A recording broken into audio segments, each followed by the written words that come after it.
Hello everyone, कैसे हैं आप सभी। आई होप सभी बहुत अच्छे होंगे और सभी की प्रिपरेशन भी अच्छी चल रही होगी।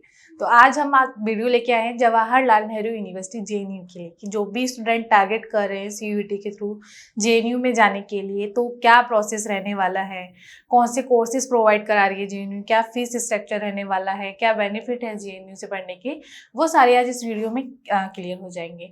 एंड आज मैं एक थोड़ा सा हिस्ट्री का थोड़ा सा पार्ट उठा लेती हूँ कि जेएनयू की शुरुआत कैसे हुई, क्या एफर्ट्स थे, मतलब कैसे शुरुआत हुई, कैसे जेएनयू स्थापित हुई। तो आज हम थोड़ा सा हिस्ट्री की तरफ भी चले जाते हैं। इस जेएनयू की हिस्ट्री की बात करते हैं। लगभग 1960 का टाइम था। जो दिल्ली यूनिवर्सिटी थी बहुत सारी प्रॉब्लम्स फेस कर रही थी, जैसे कैसे कि बढ़ती संख्या, जो स्टूडेंट थे बहुत ज़्यादा स्टूडेंट दिल्ली यूनिवर्सिटी के लिए जा रहे थे, एंड नए नए जो कॉलेज खुल रहे थे, फंड की कमी वगैरह वगैरह बहुत सारी प्रॉब्लम्स फेस कर रही थी।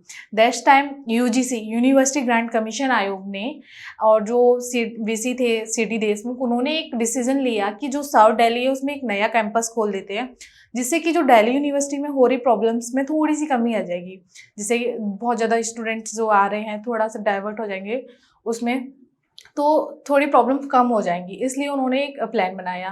प्लान बनाने के बाद में जब 1962 में सीडी देशमुख ने यूजीसी से बात की, फिर यूजीसी ने यूनिवर्सिटी के लिए एक प्लान बनाया, प्रॉपर बना के एजुकेशन मिनिस्ट्री को भेज दिया। एजुकेशन मिनिस्ट्री एंड एमसी झागला थे, एंड एजुकेशन मिनिस्ट्री ने अप्रूवल दे दिया। जो एजुकेशन मिनिस्ट्री में एमसी झागला थे, उन्होंने जवाहरलाल नेहरू जी से बात की यूनिवर्सिटी के लिए। जवाहरलाल नेहरू जी ने अप्रूवल दे दिया यूनिवर्सिटी के लिए, एंड यूनिवर्सिटी का काम स्टार्ट हो गया। एंड उसके बाद में बात आती है, काम स्टार्ट हो गया कि यूनिवर्सिटी का नाम क्या रखा जाएगा। बहुत सारी जो एक कमेटी थी यूनिवर्सिटी के लिए जो बनाई गई थी, काफ़ी सारे अलग अलग नाम का सुझाव दिया, बट बाद में जो यूनिवर्सिटी का नाम है रायसीना चूज किया गया। एंड 27 मई 1964 को जो जवाहरलाल नेहरू जी की डेथ हो गई थी, जिसके बाद जो यूनिवर्सिटी था उसका नाम जवाहरलाल नेहरू यूनिवर्सिटी रख दिया गया, क्योंकि ये फेमस थे, इनका बहुत योगदान था इस यूनिवर्सिटी में। इसी वजह से जवाहरलाल नेहरू यूनिवर्सिटी नाम रख दिया गया रायसीना की वजह। एंड 1969 में 22 अप्रैल 1969 में जेएनयू की स्थापना हुई। अब हम आगे बात करते हैं कि जेएनयू के बारे में क्या क्या कोर्सेस हैं, क्या फैकल्टीज़ हैं, तो आप लास्ट तक बने रहें और वीडियो में देखते रहें। आज हम बात करेंगे जेएनयू की एस्टेब्लिशमेंट की। जैसे मैंने जो एक हिस्ट्री थी, शॉर्ट हिस्ट्री आपको बताई जेएनयू की, शायद आप लोगों को अच्छी लगी हो कि कैसे स्टार्ट हुआ था, वो मैंने बता दी। जेएनयू की जो स्थापना है 22 अप्रैल 1969 को हुई थी। एंड इसका नाम जेएनयू कैसे पड़ा, जवाहरलाल नेहरू यूनिवर्सिटी कैसे पड़ा, वो एक स्टोरी थी, थोड़ी सी छोटी सी स्टोरी, वो मैंने आपको बता दी है। एंड नेक्स्ट बात हम करेंगे इसमें कोर्सेज की, कि कौन कौन से कोर्सेज प्रोवाइड कराती है, क्या फीस स्ट्रक्चर रहने वाला है, कैसे यूनिवर्सिटी का एनवायरनमेंट है, all about Jawaharlal Nehru university आज हम इस वीडियो में जानेंगे। जवाहरलाल नेहरू यूनिवर्सिटी एक प्रीमियम यूनिवर्सिटी है, ठीक है, जो कि देश की राजधानी दिल्ली में है, ये तो पता ही है। प्रीमियर यूनिवर्सिटी कैसे कि इसमें ना ये अपनी विश्व स्तरीय पढ़ाई के लिए जानी जाती है, जैसे कि काफ़ी टाइम पहले से इसमें विदेशी भाषाओं में भी कोर्सेज कराए जाते हैं, जिससे कि जो भी हमारे और आगे से चल रही यूनिवर्सिटीज़ है, इसकी सोसाइटी कल्चर की वजह से जो हमारी पहले से चलती आ रही यूनिवर्सिटी, इस पर काफ़ी ज़्यादा इफेक्ट पड़ा। इसमें स्टूडेंट को आगे करियर में आगे बढ़ने पर भी फोकस दिया जा रहा है। बहुत सारे ऐसे कोर्सेज हैं जिसे स्टूडेंट गवर्नमेंट प्राइवेट दोनों सेक्टर में अच्छा कर सकता है, मतलब जो भी स्टूडेंट करना चाहता है वो अच्छे से कर सकता है। जो नेक्स्ट आगे देखते हैं हम, जो देखो फेमस पर्सन बात करते हैं कि जेएनयू से कौन कौन लोग पढ़ चुके हैं, तो ये मेनका गांधी, महिला बाल विकास मंत्री, जो ये इन्होंने भी जेएनयू से पढ़ाई की है। निर्मला सीतारमण वित्त मंत्री, ये सभी लोग जानते हैं, इन्होंने भी जेएनयू से पढ़ाई की। एस जयशंकर, अली जैडन, लिवियस फॉर्मर प्राइम मिनिस्टर, इन लोगों ने जेएनयू से पढ़ाई की, ये फेमस पर्सन है। ओके, अब बात करते हैं बैचलर कोर्सेज की। जैसे मैंने बताया कि जेएनयू है अपनी जो विदेशी भाषाओं में कोर्सेज करा रहे हैं उसके लिए बहुत ज़्यादा फेमस है। अब जैसे जो भी स्टूडेंट ग्रेजुएशन के बाद, मतलब 12th के बाद में सीयूईटी क्वालिफाई करने के बाद में ग्रेजुएशन करना चाहता है किसी भी लैंग्वेज से, वो जेएनयू से कर सकता है। अब कौन कौन सी लैंग्वेज में कोर्स प्रोवाइडेड है, जैसे Persian, Pashto, Russian, Spanish, Arabic, Chinese, French, German, Japanese, Korean, ये सारी लैंग्वेजेस हैं जिनमें आप बैचलर कोर्स कर सकते हो ग्रेजुएशन के लिए। एंड इसकी बहुत डिमांड भी है, जैसे कि जो भी लोग यहाँ से कोर्स करते हैं, ग्रेजुएशन किया, मास्टर किया, एंड उसके बाद में पीएचडी किया, तो जो अलग अलग विदेशी लैंग्वेजेस की जो भी प्रोफेशन है उसकी हाईली डिमांड है, इंडिया में भी एंड बाहर भी। ओके, नेक्स्ट हम बात करते हैं मास्टर प्रोग्राम की कि जेएनयू कौन से मास्टर प्रोग्राम प्रोवाइड करती है जिनकी हाईली डिमांड है। वैसे तो काफ़ी सारे मास्टर कोर्सेज है, आज मैं आपको बता रही हूँ वो इंपॉर्टेंट कोर्सेज जिनकी बहुत ज़्यादा डिमांड है। जैसे हम बात करने वाले हैं जो भी स्टूडेंट ग्रेजुएशन के बाद में मीडिया में या अलग फील्ड में जाना चाहता है तो उनके लिए जैसे MA in international relation and studies, ये बहुत ज़्यादा डिमांडेड कोर्स है। Okay, and MA in modern history, MA in political science, MA in Urdu, MSc in environmental science. जो भी स्टूडेंट ग्रेजुएशन के बाद में पीजी कोर्सेज के लिए जेएनयू चूज कर रहे हैं तो ये बहुत सारे, ये तो मैंने बस थोड़े से लिखे हैं, बहुत सारे ऐसे कोर्सेज हैं जिनमें आप एनरोल कर सकते हो। ओके, एंड अब हम बात कर रहे हैं डिप्लोमा एंड सर्टिफिकेट कोर्सेज की, जिससे कि जो भी स्टूडेंट ग्रेजुएशन किया या पोस्ट ग्रेजुएशन किया, अगर कोई स्टूडेंट है जो प्राइवेट सेक्टर में जाना चाहते हैं ग्रेजुएशन या पोस्ट ग्रेजुएशन के अलावा, तो उनके लिए कुछ डिप्लोमा सर्टिफिकेट कोर्सेज है जिनकी बहुत ज़्यादा, मतलब जैसे कि आप किसी भी कंपनी में जॉब के लिए जा रहे हो तो उसमें आप बहुत वैल्यू रहती है। तो बहुत सारे ऐसे कोर्सेज है जैसे एडवांस डिप्लोमा इन मास मीडिया। मास मीडिया के लिए काफ़ी सारे स्टूडेंट्स बोल रहे थे कि मास मीडिया के लिए कौन सी यूनिवर्सिटी बेस्ट रहेगी, तो अगर आप यहाँ से करते हैं ना तो आपके करियर में काफ़ी अच्छे चांसेस रहते हैं। ओके, एंड नेक्स्ट है एडवांस डिप्लोमा इन उर्दू। जो भी लैंग्वेज वाले हैं, जैसे जो लैंग्वेज में करना चाहते हैं, advance diploma in Pashto, advance diploma in Mongolia, advance diploma in Pali, ये सारी लैंग्वेजेस में जो भी डिप्लोमा करेंगे एक सर्टिफिकेट कोर्स मिलेगा। ये भी बहुत अच्छे कोर्स हैं जो आप जेएनयू से कर सकते हैं। उसके लिए बस आपको सीयूईटी का एग्जाम क्वालिफाई करना पड़ेगा, उसके बाद में आपको यहाँ पे एडमिशन मिलेगा।